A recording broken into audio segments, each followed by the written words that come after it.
Hello and welcome to Fine is a Four-Letter Word. My guest today is Aneta Kuzma. Welcome to the show, Aneta.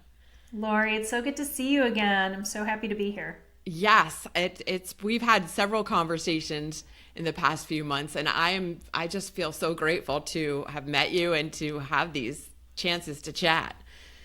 Oh, me too. I just think that it's so amazing to be able to meet like-minded individuals and just learn from each other. It feels so good.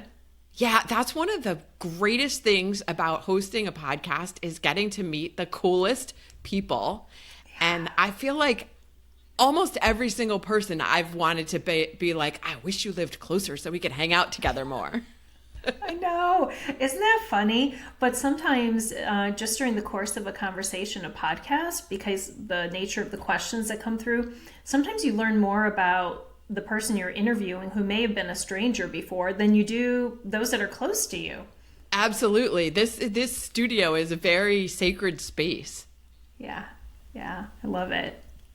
Well, let's start out with one of my favorite questions to ask guests, and that is, what were the values and beliefs that you were raised with that contributed to you becoming who you became, especially as a young adult first? Gosh, yeah. So I'm an immigrant kid. Immigrated to the States with my parents when I was 4. So came to this country from the former Yugoslavia, which doesn't exist anymore, and spoke no English, right? So it was going from living in a smaller little town of maybe 5,000 people to the States, and from freedom to something that was completely foreign and different.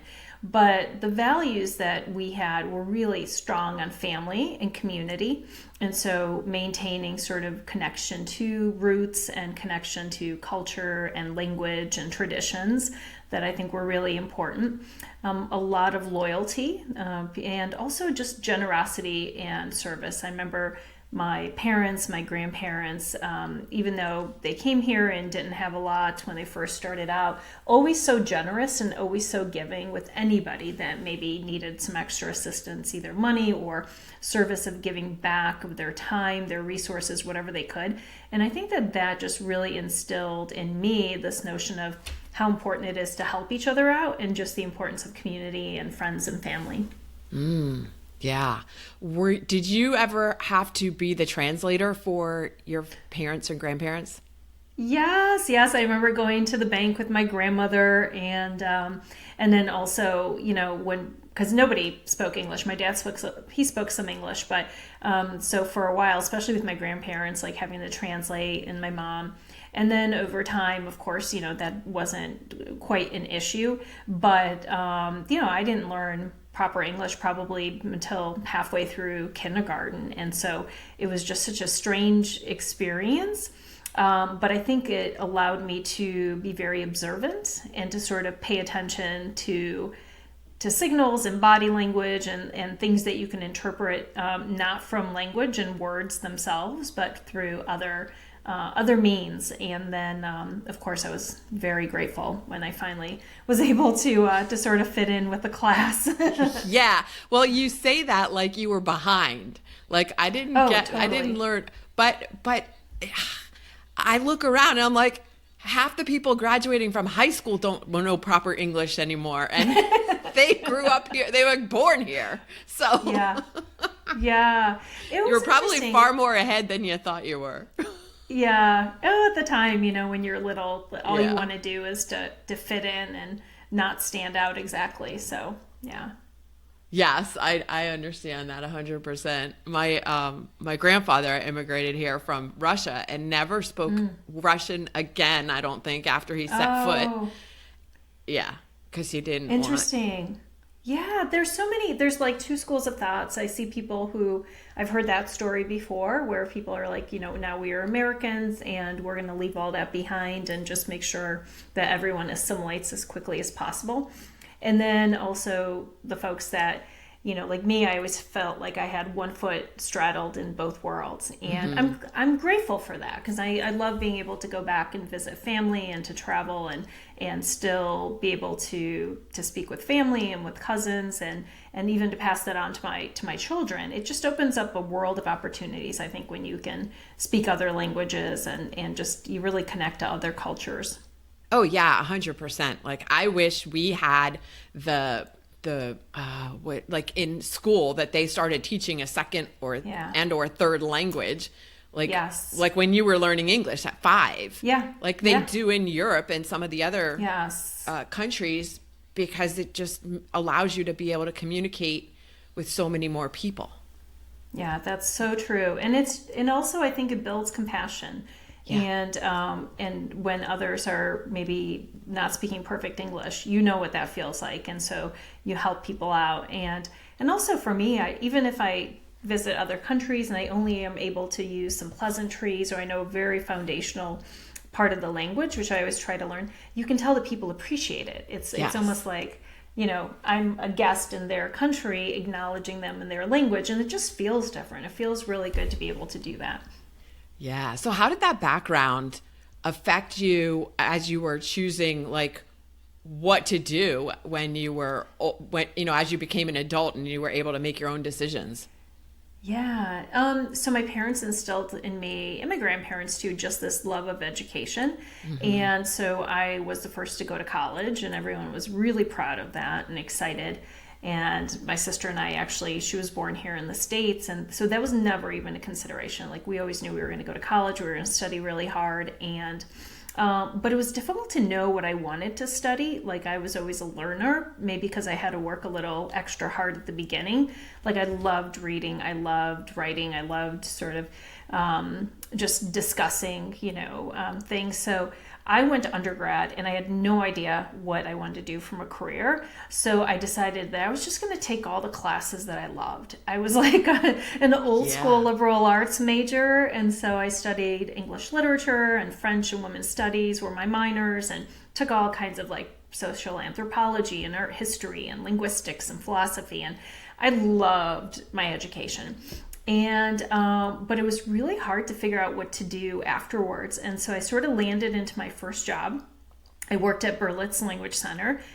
This is pre, apps, and before people could download an app to learn a language. Berlitz was the place to be. There were about 300 locations. My college roommate Jean was a teacher there too. Yeah, isn't that funny? So I was in sales, so I was the assistant director, and so loved meeting with people, putting them into the right language courses or cross-cultural courses if they were executives who were going to go be placed overseas. And it's interesting because it led me into my second career as a banker.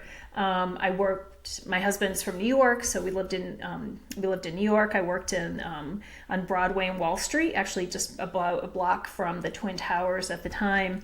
And this is back in the 90s. And all of my clients were bankers. And so I was like, oh gosh, look at all these people. They just seemed like a glamorous job. They either worked on Wall Street or they were, it was like before all these banks consolidated, it was Smith Barney and you had Salomon Brothers and they were always traveling and going to all these wonderful places. And I was like, well, that seems like a really interesting job. And then after that, when we moved back to Cleveland, I thought, you know what, I think I'm going to go into banking. Seems like a place you could be pretty stable, grow within an organization. And I did that for, my 2-year plan turned into a 22-year career. That happens so frequently. Yes, you are not alone with that because, right, you get sucked in and it's just easier to stay there than to do something that, because it's fine. The money was probably good and you got comfortable with it, and, you end up with what I think I first heard the term from my brother, but the golden handcuffs. Golden handcuffs, you're right. Because one, I wasn't sure or clear on what the path was going to be. Like you said, I did a great job. I was able to work with wonderful people. I loved my colleagues. It was a headquarter company. I was raising kids, and married while doing all that. And it was fine until it no longer was fine. And right. That was, in my 40s, or I guess I should say when fine no longer was enough. Yeah. Well, and that's the whole point of the fuck being fine program, and the fine is a 4-letter word thing, is you reach this point where fine is no longer okay. It like comes on you one day, like, how did I not see this before? Or for some people, it kind of creeps up slowly, and the water is getting warmer and warmer and warmer until it's unbearable. Yes. Yeah, and also, I think the reason it happens so often to many of us, so I started getting a little itchy in my 40s because my kids were getting older. I wasn't, they were more self-reliant. They were going to go to college pretty soon and be out of the house. They were driving and all those things. So I had more time to think. And I always say it's like, when you're running so hard and you finally sit down on the couch, and then you're like, oh my gosh, I can't believe how tired I am. How did I not notice? Mm-hmm. It's the same way. I felt like one day I was just like, wait a second, asking myself questions and going, oh, this is kind of worse than I thought it was. And that's when I decided, you know what? I think it might be a good time to explore what this could look like instead. And so I hired a coach, and I started working with an executive coach to help me figure out how to design the life that I wanted to live. I'd never done that before. I never really knew how you could imagine or dream a career or a new way of life into existence. I never thought I'd want to be an entrepreneur. My father was, and he was very successful, but I had so many fears associated with that. And after 2 years, after that coaching was completed and planning, started taking little baby steps and actions until one day my faith was greater than my fear, and I said, okay, it's time to start. Time to say goodbye to the corporate world and start creating my own new sort of career on my own. Very cool. And what was that career? Yeah, so I started my coaching and consulting business, and for me, I really wanted to be able to work with executives like myself, like where I was, and help them reimagine what their life could be. I saw that when I was working amongst myself and my friends, we were stressed, we were burned out, we were exhausted. Many of us were, working parents, having a hard time putting our own needs last, and then being resentful for it as well. And so I thought, you know what? I want to get certified in not just executive coaching to work with people on their careers, but I also want to bring in life and health and wellness, because I want to be able to work with people on all of their goals, not to, have to say, well, we can just focus on this. So I did that. And I had already gotten certified in yoga and meditation, because it's something that I've been a practitioner of for many years. Like, I just loved it, and now I wanted to facilitate it as well. And slowly started taking more mindfulness classes and other things. And suddenly, I started doing wellness consulting for companies as well. So really just starting with the coaching and then expanding it to larger scale to impact more people. What was your first introduction to meditation? Probably through yoga. In my yoga teacher training specifically, we went deep. So I'd meditated before in some classes, and I've tried some things. But when we meditated for really long periods of time in my yoga teacher training, I remember feeling like I was just finally at rest. It was just this feeling where I was so grounded and centered. And the outside world, it was almost like when you're underwater and like the noises sort of disappear and you find yourself floating, and like there's a sense of freedom there. And that's what meditation felt like to me. I just felt like I was returning back to myself, and it was probably the first time I felt this significant alignment where my mind, my body, my breath, my spirit were just so grounded and centered in that moment. And then I was addicted. I was like, oh, this is going to be something I do forever. Forever. That is such a good analogy of being underwater. Right? Yeah. Because as you said that, I was picturing it. I'm like, oh, yeah, that feeling of just floating. Yes. And it's so beautiful because we try to control and hold things so tightly. And this is just like permission to let go. And that feels amazing. It feels so good. Right. That whole point of allowing, or the whole concept of allowing and allowing ease and flow, which my listeners have heard me talk about this before, because it was my phrase for 2022 and I wasn't doing it. And that's what led me to take that month-long sabbatical in August and to allow that ease and flow. And then, and I was just telling you before we hit record on this, like these lessons are not, it's not like you learn it one time and then you're good to go. No. You are constantly learning and relearning and having this concept reintroduced. Yesterday, I posted about this on Facebook too. Yesterday, I had to have a conversation with myself about allowing myself to go see the cherry blossoms, because they're only around for a few days. And, you know, once a year, a few days. You never know how long it's going to last, because a strong rain will wash them away. And I was thinking to myself, okay, but I have all this work to do. I really don't have the time to go, you know, drive a half hour each way and look at cherry blossoms. And then I said, no, this is what brings you joy. This is what is the joyful, that getting into that joyful vibration is what brings you more of the good stuff. Yes. So I love it. So I set off and went to see the cherry blossoms, and wouldn't you know, while I was there enjoying cherry blossoms, an order for this newly released or re-released book that I have created called How to Feel Comfortable, Confident, and Courageous at Networking Events. Yeah, another sale for that came through while I was not working and out raising my vibration by looking at beautiful cherry blossoms. Of course it did, Yeah, right? right? And those are the moments where you're like, of course, I already know this to be true. And it was just like another signal from the universe. Good job, Lori. Yeah. Let me just show you.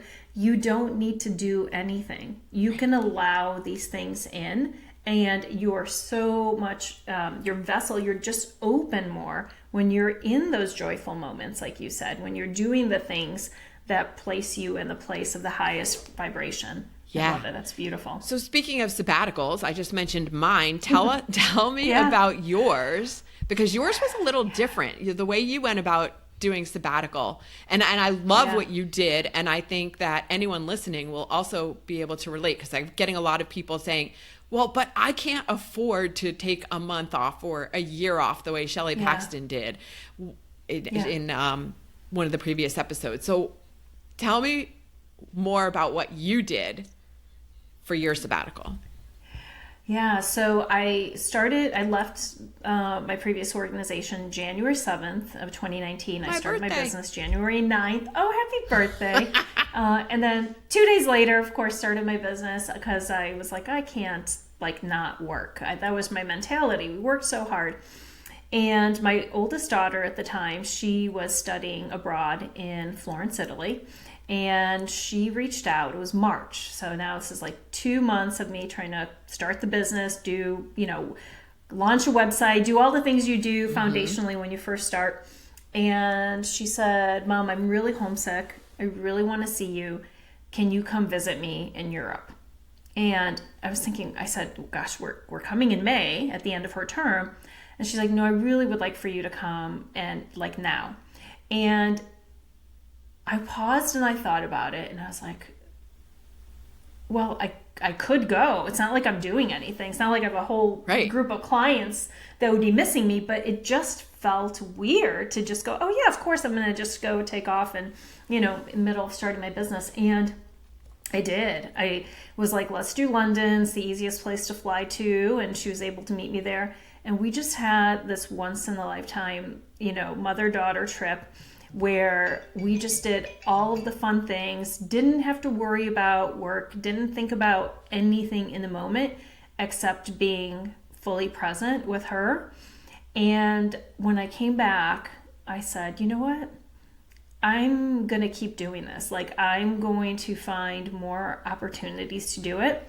And so 6 weeks later, we did. It's so crazy because it feels like insane talking about it. I went to Europe 3 times that summer, which is so unlike me, because I still had so many like scarcity issues and challenges I was working through. But I was like, I'm going to work through these things. And so went to Europe and took a trip again. It was 2 weeks this time, and didn't do any work. And meanwhile, my brain is like, you are trying to start a business. And then the other part of me is like, no, like, I'll never have this time again, the 4 of us, to be able to do these trips. And we were visiting family, and we just turned it into a really nice trip. And then I thought, you know what, that's apparently not enough. So we are going to, I scheduled, and this is maybe not quite a sabbatical, but it was sort of a little bit of work and fun is, I said, I've never been to Portugal. I want to go. I think I'm going to host a retreat. See if anyone wants to come. Never been to a retreat, never hosted a retreat, and did it in October of that year. Took a group of women to Portugal and had an amazing retreat there, and was able to, not do anything else except teach yoga and meditation and do these beautiful coaching sessions and some excursions. And that first year was the most free I've ever felt, ever. Ever in my life, I think, because I was designing everything the way I wanted it. And I kept coming back to what you said before, giving myself permission. This is okay. You're choosing this. And once you choose it, allow yourself to be there and enjoy it. And when you come back, you can work, and then it'll be okay.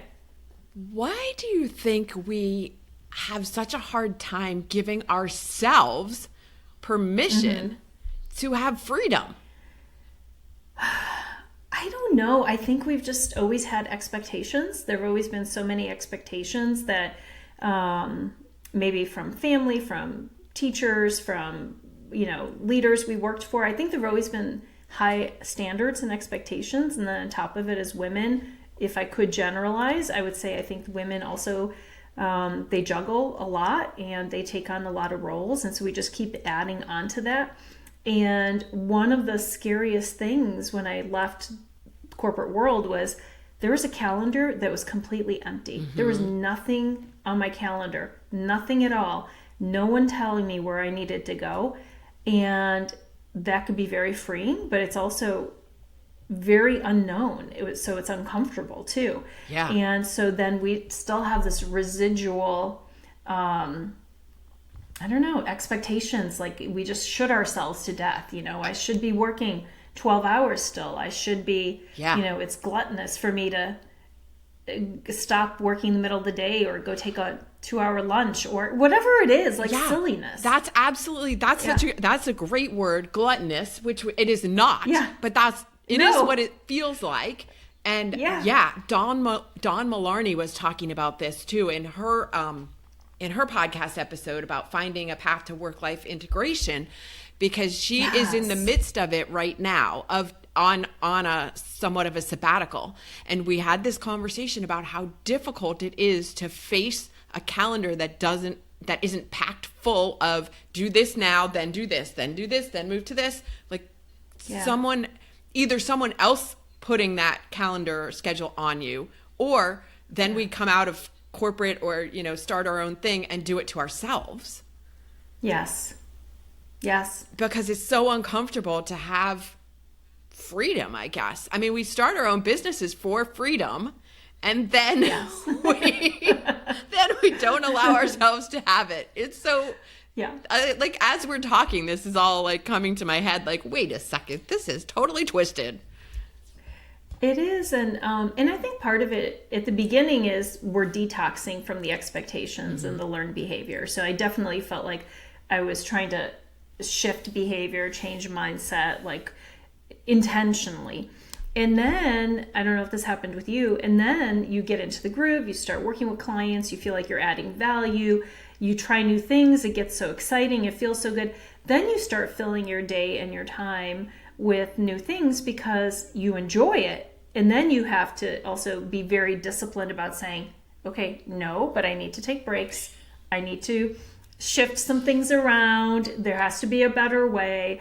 And so it maybe there's just it's a constant new lessons, some old ones creeping back in, but constantly just evolving to try to figure out what works best. How can I continue to serve but also take care of myself and take care of the other things that are important in life. Yeah, and just keep coming back to that whole idea of allowing joy, allowing Yes. ease and allowing joy, because I love that. that's what we're here for. It's so funny. I have to read this to you. I was just at the store, and I love butterflies, by the way. Yes. And I found this card, and it says, choosing to have joy is not naively thinking everything will be easy.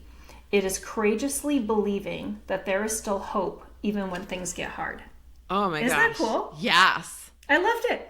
And I was like, oh, I'm going to buy that and keep that in my office because I love little reminders of that. And I'm all about telling people to choose joy because it's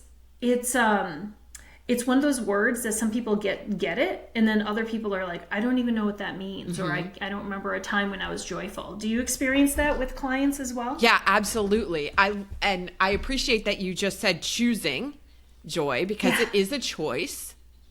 And again, I feel like I always need to say choosing joy does not mean not feeling other emotions that maybe don't feel as good.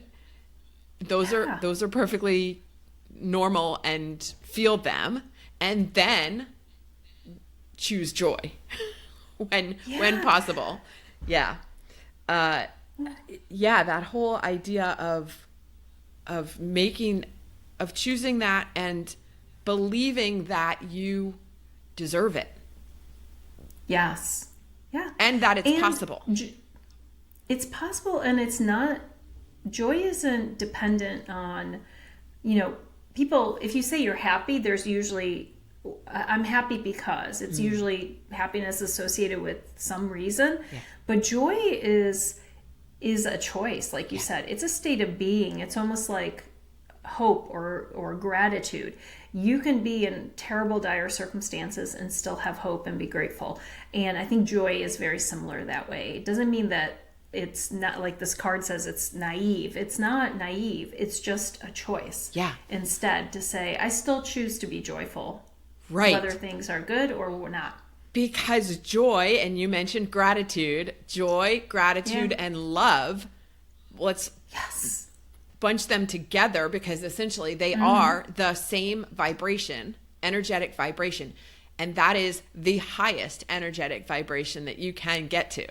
And so when you are living in that place or from those feelings, that's when everything is clicking. Yeah. Oh my gosh. That is so true. And I think I used to intellectually understand frequency and energy. But when you're actually in the midst of it and you're feeling it, this week I was just talking about setting an intention of alignment, because when I'm aligned and so centered and grounded, everything hums. It all works out. And when I'm out of alignment and something like kind of knocks me out, or I allow myself to be suddenly not in alignment, you can feel it. You can feel it energetically, vibrationally. The circumstances around me are off. I make poor choices in terms of what I eat, all of those things, right? Yeah. And when you get back and you allow yourself to have those higher frequencies and vibrations, everything shifts. It's amazing. Yes. Yes. I was going to say something and now I forgot what it was, but that's okay. It will come back. About being in that higher energetic vibration. But yeah. So when you were taking these mini sabbaticals, again, so you were able to travel internationally, but they were for shorter periods of time. And did you take any sabbaticals that didn't have you traveling internationally? I did. We actually took a lot. I made it a point to reconnect and visit friends in Chicago, to travel to New York to visit friends. We went to Florida to visit family. it was just about every month going to New York to visit family, like just really saying, you know what, I want to reconnect. I want to spend time with people. I want to, sometimes we drove because I actually do enjoy driving, especially if it's my husband and I in the car. Like there's just a connection that you have in the car. It's almost like meditation in that way, where the outside world is, you know, like outside the four doors and the car. And you're able to just stop time almost and just reconnect on a deeper level. And I love to journal. So on all these sabbaticals, I just bring a journal because it allows, traveling feels like it's a departure from your daily life. It's a departure from the obligations. You can't just go throw a load of laundry in just because it's down the hall. Right. And so the journaling is just another way to tap in and be like, what am I feeling? You know, what am I excited about? What am I grateful for? You know, and just also getting ideas for the business. And I just felt like my creativity really flows much more when I'm sort of outside of my everyday surroundings. Yes. So that point, and I remembered what I was going to say before, but I'll come back to that in a second. The departure from the norm. Yeah. That's what sparks creativity, but we get so stuck in our everyday routines. And I see it with myself, and I see it with clients and with other entrepreneurial colleagues, that we, for an example, come and sit at your desk every day in front of your computer and do the same thing every single day.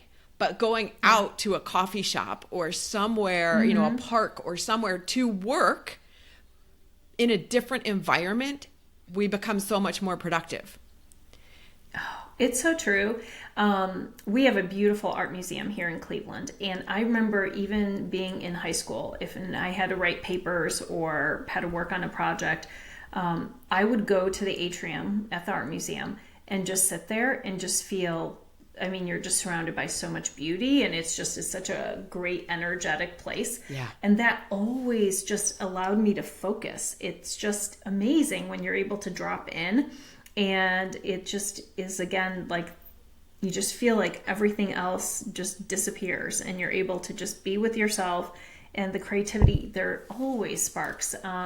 Yeah, and coffee shops too, just kind of mixing it up, going to different places, restaurants, especially when the weather is nice to sit outside. Yeah. Sometimes people watching, you know, walking in nature, taking some mindful walks. All of these activities just really seem to kind of take me to a new place. You know, it takes you out of the everyday activities and into just a higher level of thinking. Yeah, absolutely. And it's, again, so interesting that we have to kind of force ourselves to do it, because it's easier to just walk into the next room, especially now that everybody's working from home, walk into the next room and sit down at your desk, as opposed to, I got to get into my car, or I have to go, I have to put on shoes. I have to, whatever it is. Like, it's just more of an effort, but the effort always pays off.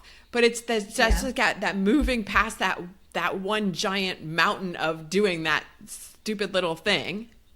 Yeah. Well, it's comfort, right? We find our comfort in comfort zones. And so we like to just kind of nestle. And especially in the winter months, like I'm so much better when the weather gets warmer. It's a little bit hard here. Yeah. But even moving into a different room in my home sometimes will be enough. Just kind of changing the view. Right. Yeah. Right. Now, I want to come back to what I was going to say about we were talking about the joy and the gratitude and that higher vibration. And when you mentioned that a lot of times people are like, well, I don't know what joy feels like. I don't know how to get into that place.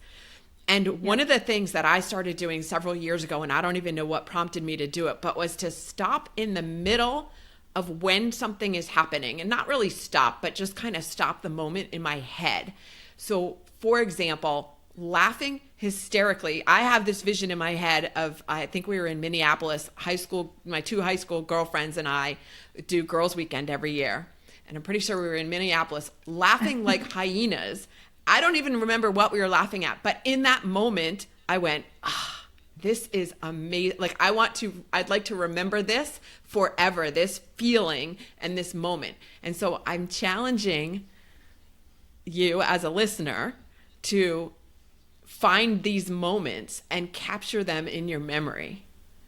Oh, I love that idea of stopping and like you said, it's not stopping, but it's acknowledging in the moment when something feels so good.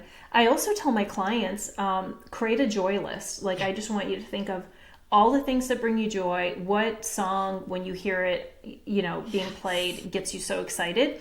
Create a playlist of all these songs.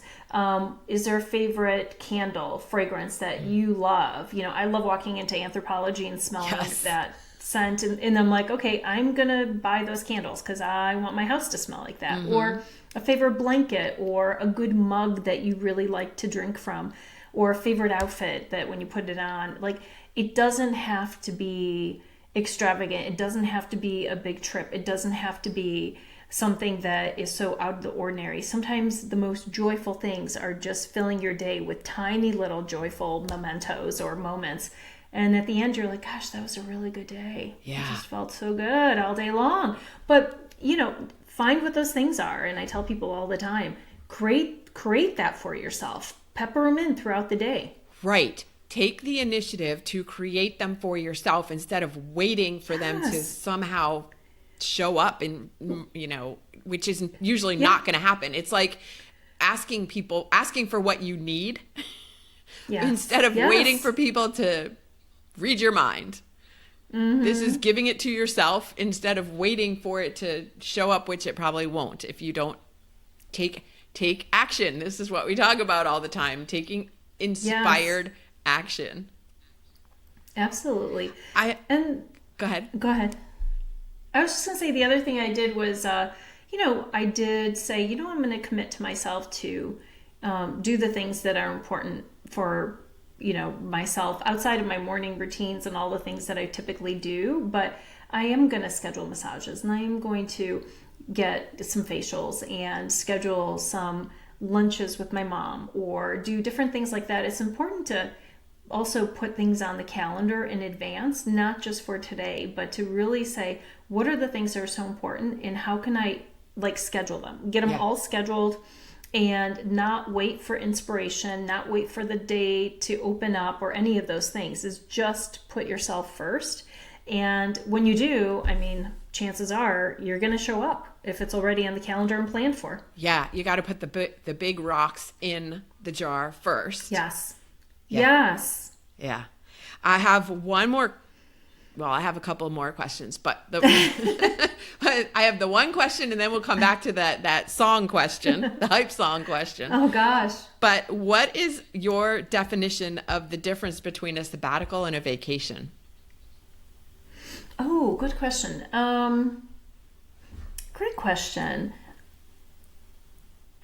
Maybe I'm going to go back to this word choice.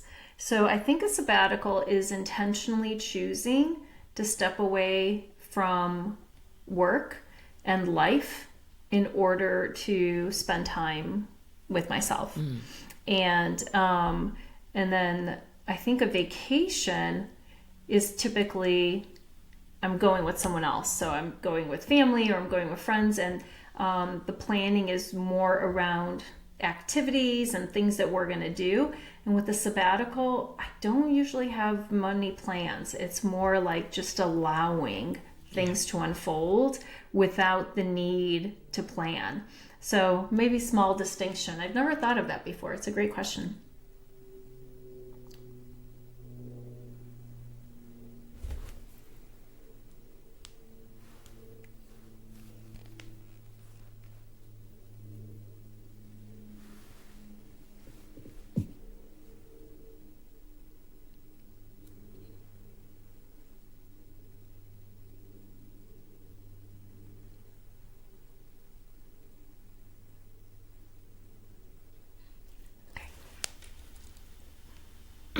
This has happened more than once. I'm going to have to contact Riverside. Anyway, all right. Continuing on.